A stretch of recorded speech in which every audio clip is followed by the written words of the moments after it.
لایق درگاه تو نیست خدایا و درگاهت قبول نما.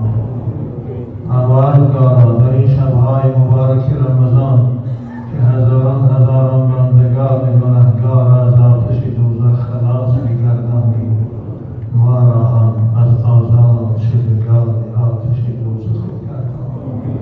خداوندا به حق دستی برداشته این بندگان تو که این ساعتهای طولانی در پیشگاهی با نیاز تو کلام پاک تو را گوش انداخته‌اند و چهره‌های زیبای خود در زمین مونده سبحان ربی الاعلی گفتند. خدایا بیمارای ما را شفا ده و به فرزندان ما را فرزند صالح نصیب و مسافرای ما را خصوصا مسافرای عاشقان این مدرسه خداوندا در مسافرتها سلامت بدار و تاجرا و دهقانا و چاروادارای ما را خداوندا در کسب و کاراشان برکت عطا فرما.